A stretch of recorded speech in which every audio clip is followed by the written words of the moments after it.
When police opened the backpack, they found a handwritten notebook with detailed instructions. Page 1 began, "Kill the parents." Page 2 outlined how to dissolve their bodies in acid. Knoxville sits in eastern Tennessee, where the Appalachian Mountains begin to rise from rolling hills. By 2016, the city of nearly 200,000 had transformed from an industrial center into a comfortable place for professionals and retirees. West Knoxville's Hardin Valley neighborhood reflected that transformation. Newer homes, good schools, quiet streets where neighbors waved to each other. Joel and Lisa Guy had lived on Golden View Lane for nearly 20 years. They'd bought the house in 1997, a year after their son left for college. It was a comfortable split level with a 2-car garage and a fenced backyard. The kind of home where you raise a family, where you build a life, where you're supposed to be safe. In November 2016, they were preparing to leave it behind for retirement. They'd already sold the house. In 2 weeks, they'd be moving to Surgoinsville, closer to Joel Sr.'s family. They planned one last family gathering before the move, one last Thanksgiving on Golden View Lane. Joel Guy Sr. was 61 years old in 2016. He'd worked as a pipeline engineering designer for 30 years, the kind of job that requires precision and patience. His co-workers knew him as methodical, reliable, someone who showed up early and stayed late when projects needed finishing. He'd graduated from Linview High School in Kingsport 3 decades earlier, and now, finally, he was moving back to the area where he'd grown up. Lisa Guy, 55, worked as a human resources accounts payable administrator at Jacobs Engineering in Oak Ridge. She'd been with Joel for 31 years of marriage. Friends described her as warm, organized, someone who remembered birthdays and sent cards. She was the type who kept family traditions alive, who made sure everyone gathered for holidays, who turned a house into a home. They had a blended family. Joel Sr. had daughters from a previous marriage. Lisa had brought her own complexities to the relationship. And together, they had raised Joel Michael Guy Jr., now 28 years old. Joel Jr. had always been bright. He'd graduated from the Louisiana School for Math, Science, and the Arts in 2006, one of those prestigious programs for gifted students. His parents had been proud. He'd gone on to study at Louisiana State University in Baton Rouge, ostensibly working toward medical school, talking about becoming a plastic surgeon. But by 2016, he was still in Baton Rouge, still a student, still being supported financially by his parents. He'd never held a job. He lived in an apartment his parents paid for. They covered his expenses, his tuition, his life. And now his parents were retiring, moving to Surgoinsville, planning to stop the financial support that had kept Joel Jr. afloat for over a decade. Thanksgiving 2016 fell on Thursday, November 24th. Joel Jr. drove up from Baton Rouge on Wednesday, arriving at the Golden View Lane house late that evening. His 3 half-sisters came for Thanksgiving Day itself, bringing their families. It was meant to be a celebration, one last gathering in the house where so many holidays had been shared. The sisters would later say that nothing seemed wrong. Joel Jr. was quiet, but he was always quiet. Distant, but he'd always been distant. He'd never bothered to form close relationships with anyone in the family, had never really connected. His mother had always made excuses for him, doted on him, protected him from criticism. So his aloofness at Thanksgiving didn't raise alarms. It was just Joel being Joel. The family ate turkey and sides. They talked about the move to Surgoinsville. They made plans for Christmas, now that Thanksgiving would be the last holiday in this house. By evening, the sisters and their families had gone home. The house settled into quiet. Joel Sr. and Lisa were alone with their son. Sometime on Friday, November 25th, Lisa went grocery shopping at Walmart. Security cameras caught her at 12:15 p.m., pushing a cart through the aisles, selecting items for the weekend. She looked like any other shopper on the day after Thanksgiving. No indication that anything was wrong, no sense that she was about to drive home for the last time. While she was gone, Joel Jr. attacked his father in the second-floor exercise room. The scene would later show evidence of a brutal struggle. Torn blinds, blood on the walls, an overturned Bowflex machine. Joel Sr. had tried to fight back, but he'd been ambushed, surprised by his own son.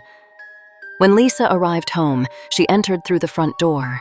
She dropped her grocery bags in the foyer. She started up the stairs, probably calling out for her husband. She never made it to the top. The medical examiner would later determine that Joel Sr. had been stabbed 42 times. The knife had damaged his lungs, liver, and kidneys. Some wounds were so severe they scraped through ribs. A piece of the knife blade broke off and lodged in his shoulder. Lisa had been stabbed 31 times. Both died from their injuries, but neither death was quick. And then Joel Jr. began the work he'd planned for weeks. The work detailed in his notebook. The work that would take hours and leave the house unrecognizable. He cut off his father's hands. He dismembered both bodies at the joints.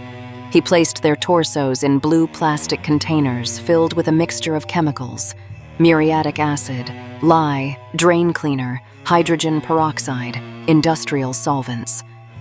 He put his mother's head in a pot on the stove and turned the heat on high. He turned the thermostat up to 90 degrees. He plugged in space heaters throughout the house. The temperature inside climbed to 93 degrees. The heat would accelerate decomposition, would make the chemicals work faster, would destroy evidence more completely. But something went wrong. During the dismemberment, Joel Jr. cut himself badly enough that he needed medical attention. By Sunday, November 27th, he decided he had to leave. He drove back to Baton Rouge to get treatment at the LSU Student Health Clinic. He planned to return to finish destroying the evidence, to complete his plan. He didn't know Lisa's co-workers would notice her absence. He didn't anticipate how quickly everything would unravel. Monday, November 28th, 2016. Lisa Guy didn't show up for work at Jacobs Engineering. She didn't call in sick.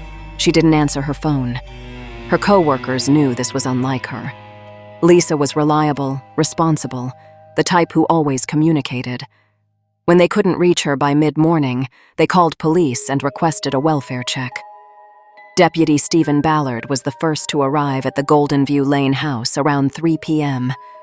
The neighborhood was quiet, the kind of suburban street where nothing dramatic ever happens. But as soon as Ballard approached the front door, he knew something was wrong. He could feel heat radiating from inside the house. The chemical smell was so strong it made his forehead tingle. Detective Jeremy McCord arrived moments later. Together, they entered through the unlocked door. The temperature hit them first. The house was sweltering despite the November chill outside. The thermostat read 90 degrees. Space heaters hummed in multiple rooms. And everywhere, the overwhelming smell of chemicals. In the foyer, Lisa's grocery bags still sat where she'd dropped them 3 days earlier. Produce had rotted in the heat. Meat had spoiled. The food had been sitting there since Friday afternoon. McCord moved through the house carefully. Something was on the stove in the kitchen, a large pot, heat turned to high, steam rising. He didn't investigate immediately. First, he needed to clear the rest of the house, needed to find the residents. Upstairs, he found Joel Guy Sr.'s severed hands on the floor of a bedroom. The deputies called for backup. This wasn't a welfare check anymore. This was a crime scene. Investigators from the Knox County Sheriff's Office arrived with hazmat equipment. The chemical mixture throughout the house was toxic enough that they needed specialized gear. As they processed the scene, the full horror emerged. In a bathroom, they found 2 blue plastic containers. Inside, submerged in a caustic solution, prosecutors would later call a diabolical stew, were the dismembered torsos of both victims. In the pot on the stove that had been boiling for more than 2 days, they found Lisa's head. Body parts were scattered throughout the house, arms severed at the shoulders, legs separated at the joints. The forensic anthropologist would later testify that the dismemberment had been methodical, done at the joints, requiring substantial time and effort. The evidence collection took days. The scene was so extensive, so contaminated with chemicals, that the Knox County Sheriff's Office Forensic Unit worked through the night and into the next day. They found supplies purchased specifically for this purpose: drain openers, bottles of bleach, muriatic acid, lye, hydrogen peroxide, industrial-strength solvents. They found plastic sheeting, knives, gloves, trash bags, and they found a backpack. Inside that backpack was a laptop and a spiral-bound notebook. The notebook was handwritten, page after page of detailed planning. Prosecutors would eventually call it the Book of Premeditation. It laid out everything: how to kill the parents, how to dismember the bodies, how to dissolve the remains, how to clean the scene, how to burn down parts of the house to destroy remaining evidence, how to make it look like Joel Sr. had killed Lisa and then disappeared. The notebook provided a timeline for the entire operation. It included reminders: don't forget the insurance policy. It included logistics: where to buy chemicals, which tools to use, how long dissolution would take. The handwriting matched Joel Guy Jr.'s. The plan was his plan. The execution, interrupted as it was, had been his work. Detective McCord's team began tracking Joel Jr.'s movements in the weeks before Thanksgiving. They pulled surveillance footage from stores across Tennessee and Louisiana. They found him on camera again and again, purchasing supplies. November 7th, Ace Hardware in Napoleonville, Louisiana. Joel Jr. bought muriatic acid and food-grade hydrogen peroxide. He paid in cash. November 18th, Home Depot. Cameras showed him selecting a bleach sprayer, extension cords, and a timer. Cash again. November 19th, Academy Sports. He purchased a large hunting knife. Cash. November 21st, Walmart in Knoxville. He was seen buying blue plastic storage containers, the same containers later found in his parents' bathroom. He'd used cash for every transaction. He'd used self-checkout whenever possible to avoid interaction with cashiers. He'd planned for weeks. Now investigators needed to find him. They knew he'd left the house sometime on Sunday. His car, a 2006 Hyundai Sonata, wasn't at the Golden View Lane property. Where had he gone? They traced him back to Baton Rouge. The FBI, Knox County Sheriff's Office, and East Baton Rouge Sheriff's Office coordinated surveillance. For 3 days, they watched Joel Jr.'s apartment. They watched him come and go, acting as though nothing had happened, as though his parents weren't dead, as though his elaborate plan hadn't been interrupted. On Tuesday, November 29th, they arrested him as he approached his Hyundai. He didn't resist. He didn't ask questions. He simply complied, as though he'd been expecting this, as though the notebook had included a contingency page for getting caught. The trial began in September 2020, nearly 4 years after the murders. The delay had been typical: pre-trial motions, evidence disputes, the complexity of the case itself. Joel Guy Jr., now 32 years old, sat at the defense table showing no emotion. He'd shown no emotion at his arrest, no emotion during 4 years of waiting, no emotion as prosecutors prepared to present the case against him. Assistant District Attorneys Leslie Nacios and Hector Sanchez led the prosecution. Their challenge wasn't proving who killed Joel and Lisa Guy. The evidence was overwhelming. The challenge was presenting that evidence to a jury in a way that was comprehensive without being so graphic that it traumatized them. The notebook was their centerpiece, page after page projected on courtroom screens. Joel Jr.'s handwriting, methodical and clear. His planning, detailed and deliberate. This wasn't a crime of passion. This wasn't a moment of rage. This was calculated murder motivated by money. The prosecution established motive early. Joel Sr. and Lisa had been married 31 years. They'd worked hard, saved money, planned for retirement. They'd supported their son financially throughout his 20s, even as it became clear he wasn't progressing toward any real career. By 2016, they'd decided enough was enough. They planned to cut him off financially. They intended to tell him at Christmas. But Joel Jr. had learned of the plan earlier. His half-sisters testified that they knew about their parents' decision. The family had discussed it. Someone had mentioned it to Joel Jr., either directly or indirectly, and he'd realized what this meant.